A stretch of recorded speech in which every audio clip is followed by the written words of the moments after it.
அம்மா, இப்போல்லாம் அண்ணன் வர வர சரியே இல்ல. அப்ப போக போக சரியா இருக்கானா? என்னம்மா காமெடி பண்ணிக்கிட்டு இருக்க? அண்ணன் இப்போல்லாம் நல்லாவே இல்ல. அவன் பிறந்ததுல இருந்தே நல்லாத்தான் இல்ல. உங்க ஒண்ணே கொப்பேஞ்சாடியில பிறந்திருக்கான். அவன மாதிரிதான் மூக்கு வாயி முகர எல்லாம். நீதான் ஏன் கணக்கா பிறந்திருக்க. அதான் லட்சணமா அழகா இருக்க. அம்மா சொல்ல வரத புரிஞ்சுக்கோ. இப்போ நம்ம பேச்செல்லாம் அண்ணனுக்கு கேக்குறதே இல்ல. என்னடி சொல்ற? அப்ப என் மகனுக்கு காது கேக்குறது இல்லையா? எப்போல இருந்து செவிடானா? சாயங்காலம் வரட்டும், நல்ல ஆஸ்பத்திரிக்கு கூட்டி கொண்டு போய் காமிச்சிட்டு வருவோம். அம்மா, அண்ணனுக்கு காதுல எல்லாம் எந்த பிரச்சனையும் இல்ல. அப்போ கண்ணுல பிரச்சனையா? அதனால காது கேட்காம போயிருச்சோ? அம்மா, அண்ணனுக்கு கண்ணுல காதுலன்னு எந்த பிரச்சனையும் இல்ல. இப்போ செத்த நேரத்துக்கு முன்னாடி காது கேக்குறது இல்லன்னு சொன்ன. நான் எப்பமா சொன்னேன்? அண்ணனுக்கு நம்ம பேச்சு எதுவும் கேக்குறது இல்லன்னு சொன்னேன். அப்படின்னா அதுக்கு அர்த்தம் அண்ணன் இப்பெல்லாம் அண்ணி பேச்ச கேட்டுதான் ஆடுறான். அப்படி தோணுதா உனக்கு? நான் வந்த 3 நாள்லயே இத கவனிச்சுட்டேன். முந்தியெல்லாம் அண்ணன் உன் பேச்ச கேக்கும், இப்போ உன் பேச்ச கேக்குறது இல்ல. அண்ணி பேச்ச மட்டும் தான் கேக்குது. இப்போ என்னடி பண்றது? நீயோ வெள்ளந்திம்மா. உனக்கு புத்திமதி சொல்றதுக்கு தான் மாசத்துல ஒரு நாள் நான் இங்க வந்து தங்கிட்டு போறேன். அண்ணனோட நடவடிக்கையை கொஞ்சம் கவனிச்சு வையி. சரி சரி. அம்மா, வாண்ணே. என்ன வேலை நேரத்துல வீட்டுக்கு வந்திருக்கிற? அதானே, நீ வர மாட்டியேடா. என்ன திடீர்னு வந்திருக்க? எங்க பாஸ் ஒரு வேலை கொடுத்தாரு, அத முடிச்சிட்டு போலான்னு தான் வந்தேன். அப்படியா? அம்மா, உன் மருமக எங்க? அண்ணியானே, உள்ளதான் இருக்கா. அப்படி போய் பாரு. ஆ. அண்ணனை பாத்தியாமா? ஏன் பார்க்காம? இப்பதானே இங்க நின்னு பேசிட்டு போறேன். நல்லா பார்த்தேன்டி. ஐயோ அம்மா, அண்ணன் கைய பாத்தியா? அது ஏதோ பைய கொண்டு வந்துச்சு. அந்த பைக்குள்ள என்னமோ இருக்கு. கண்டிப்பா இருக்கும். பின்ன வெறும் பையவா தூக்கிக்கிட்டு வர போறேன்? அண்ணன் பையில இருக்கிறது என்னது? உன்னோடதா? உன்னோடதையா தூக்கிக்கிட்டு அலையிறேன்? அம்மா, அது என்னோடது இல்ல. என்னடி குழப்புற? உன்னோடதுங்கிற, அப்புறம் உன்னோடது இல்லங்கிற. இங்க வாரு, உனக்குத்தான் என்னமோ ஆயி போயிருச்சு. நீ மரியாதையா ஏதாவது நல்ல ஆஸ்பத்திரிக்கு போய் ட்ரீட்மெண்ட் எடுத்துக்கிட்டு வா. என்ன ஆள உர்ரி சாமி. நான் செத்த நேரம் போய் தலைய சாய்க்கிறேன். அதுக்குள்ள என்னமோ இருக்கு. அண்ணன் என்னமோ வாங்கிட்டு வந்திருக்கு. கண்டிப்பா அது அன்னிக்காதான் இருக்கணும். போய் ஒளிஞ்சிருந்து பாப்போம். என்னங்க, வேலைக்கு போலையா? நான் தான் சொன்னேன்ல, என் பாஸோட வைஃபுக்கு பர்த்டே வருது. அவர் வைஃபுக்கு சாரி வாங்க இன்னைக்கு என்ன கடைக்கு கூட்டிட்டு போனாரு. இதான் அந்த சாரி. இதை எதுக்குங்க இங்க கொண்டு வந்தீங்க? வீட்டுக்கு போனா அவங்க வைஃபு கண்டுபிடிச்சிருவாங்களாம். கார்ல வச்சாலும் கண்டுபிடிச்சிருவாங்களாம். ஆபீஸ்ல போய் எப்படி வைக்க முடியும்? அதனால என்கிட்ட கொடுத்து வச்சிருக்காரு. நாளைக்கு காலையில கொண்டு போய் கொடுத்தா போதும். சரி, நான் எடுத்து பீரோக்குள்ள வைக்கிறேன். எப்படி இருக்குன்னு நீ எடுத்து பாரு. சரி சரி, பாக்குறேன். இந்த சாரி ரொம்ப அழகா இருக்கு. உனக்கு பிடிச்சிருக்கா? பிடிச்சிருக்காவா? என்ன கேள்வி இது? ரொம்ப நல்லா இருக்கு. நான் நினைச்ச மாதிரியே சேலை தான். எனக்கு இந்த மாதிரி சேலை கட்டணும்னு ரொம்ப ஆசை. இந்த சேலைய நான் பக்கத்துல வச்சு பாப்பேன்னு கனவுல கூட நினைச்சு பார்க்கல. ஏங்க, இத நான் கட்டினா நல்லா இருக்குமா? அப்படியே தேவதை மாதிரி இருப்ப. நிஜமாவா? ஆமா. என்ன தேவதையா? தேவாங்க மாதிரி இருக்க இவளை பார்த்து தேவதங்குது அண்ணே. நிஜமாவே இவனுக்கு கண்ணு தெரியலதான் போல. நம்ம சொந்த செலவுலையாவது அண்ணனை நல்ல கண்ணாஸ்பத்திரிக்கு கூட்டிட்டு போயிட்டு வரணும். ஏங்க, இதோட விலை எவ்வளோ? 50,000 தான். 50,000-மா? அடேங்கப்பா. என்னது, 50,000-மா? உங்க சம்பளமே 25,000 ரூபாய் தான். அதோட டபுள் மடங்கா இதோட விலை. இருந்தாலும் ஒரு சேலைக்கு 50,000 ரூபாய் ரொம்ப அதிகம் தாங்க. ஆசையா பொண்டாடிக்கு கொடுக்க போற கிஃப்ட்டுக்கு கணக்கெல்லாம் பார்க்கலாமா? இதெல்லாம் ஒரிஜினல் தங்க ஜரிகை போல. அதனாலதான் விலை இவ்வளவு ஜாஸ்தியா இருக்கு. அழகுனா அழகு, அவ்வளவு அழகு. எனக்கு இது நிச்சயம் நல்லா இருக்கும். கண்டிப்பா. சரி சரி, இத பத்திரமா பீரோல எடுத்து வச்சிரு. சரிங்க, பத்திரமா வச்சிடுறேன். பொண்டாட்டிக்கு கொடுக்கற கிஃப்ட்டுக்கு கணக்கு பார்க்க கூடாதா? சொந்த தங்கச்சி நானு. இது வரைக்கும் எனக்கு 1000 ரூபாய்க்கு கூட ஒண்ணும் வாங்கி கொடுத்ததில்ல. பெத்த அம்மாவுக்கு கூட ஒரு 500 ரூபாய்க்கு வாங்கி கொடுத்ததில்ல. எங்கேயோ இருந்து வந்த இவளுக்கு 50,000 ரூபாய் புடவையா? சும்மாவே விட மாட்டேன். இந்த சந்தோஷம் எப்படி நினைக்குதுன்னு பாக்குறேன். ஐயோ அம்மா, என்னடி இத நான் யாருக்கிட்ட போய் சொல்லுவேன்? யாருக்கிட்டயாச்சும் போய் சொல்லு. தயவு செஞ்சு என்ன மட்டும் விட்டுடி, தூக்கம் வருது. அம்மா, அண்ணன் பை கொண்டு போச்சுன்னு சொன்னேன்ல, அந்த பைக்குள்ள என்ன இருந்துச்சுன்னு உனக்கு தெரியுமா? தெரிஞ்சிருந்தாத்தேன் அப்பா அதையே உனக்கு சொல்லிருப்பேனே. சாமி சத்தியமா எனக்கு ஒண்ணும் தெரியாது. ஆனா எனக்கு தெரியுமா? தெரியும்னா என்ன மாநாட்டுக்கு என்கிட்ட வந்து கேக்குறவ? அதுக்குள்ள சேல இருந்துச்சுமா. அண்ணன் அன்னிக்காக வாங்கிட்டு வந்திருக்கு. யாரு சொன்னா?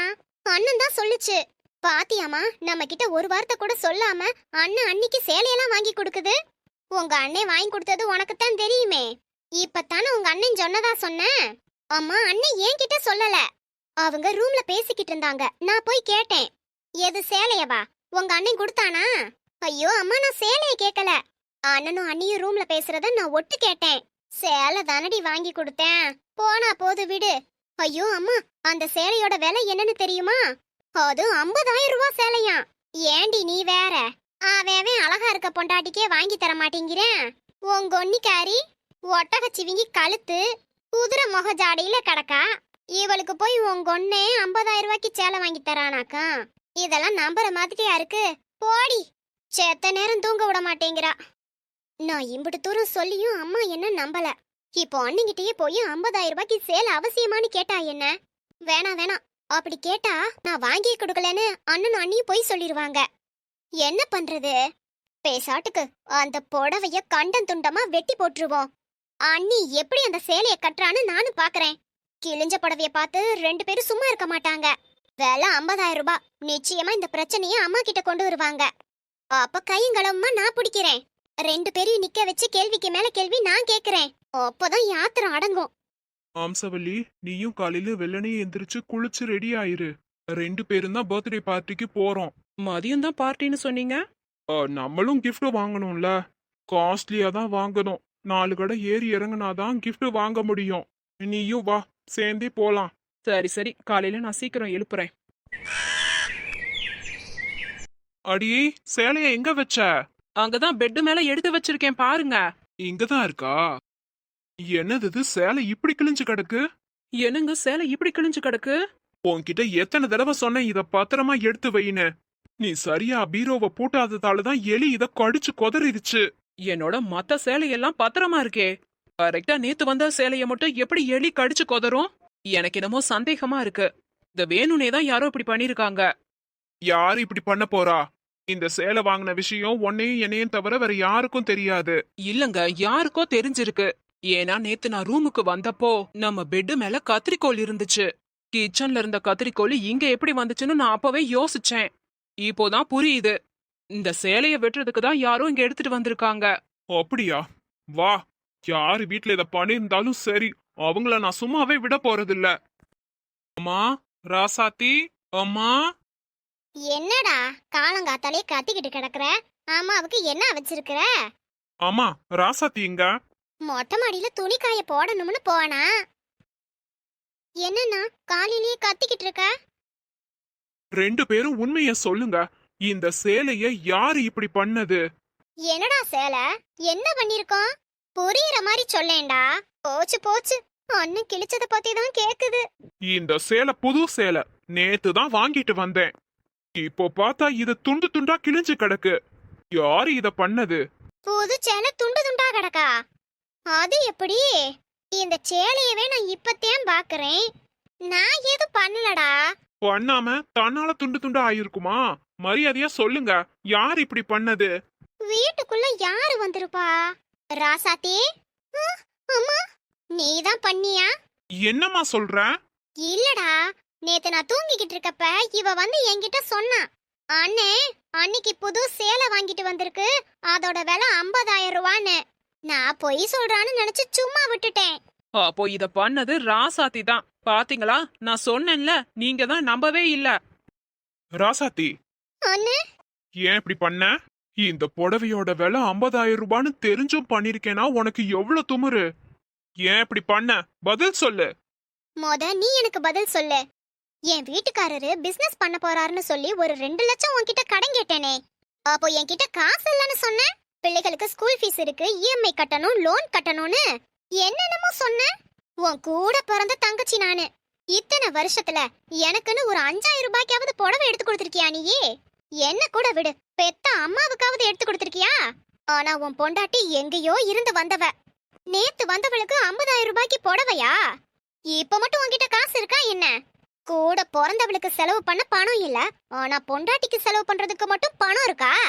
ஆமா, நீ சொன்ன மாதிரி இந்த சேலையை கிழிச்சது நான் தான். அண்ணி அதை காட்டக்கூடாது, உனக்கு புத்தி வரணும்னு தான் இப்படி எல்லாம் பண்ணேன். ஆமா, நான் நேத்தே இந்த விஷயத்த உன்கிட்ட சொன்னேனே, நீ தான் நம்பவே இல்ல. இப்ப பாரு, அண்ணன் அன்னிக்கு 50,000 ரூபாய்க்கு புடவை வாங்கி கொடுத்துருக்கான். இப்போ நம்ம குடும்பம் இருக்க நிலைமைக்கு இது தேவையான்னு கேளு. அடே, இப்போ எதுக்காக தேவையில்லாம உன் பொண்டாட்டிக்கு 50,000 ரூபாய்க்கு புடவை வாங்கி கொடுத்துருக்க? உன் பொண்டாட்டி சொன்னா அப்படியே கேட்டுருவியாக்கும்? ஏண்டி, ஏன் 1000 ரூபாய் 2000 ரூபாய்க்கெல்லாம் புடவை வாங்கினா நீ கட்ட மாட்டியாக்கும்?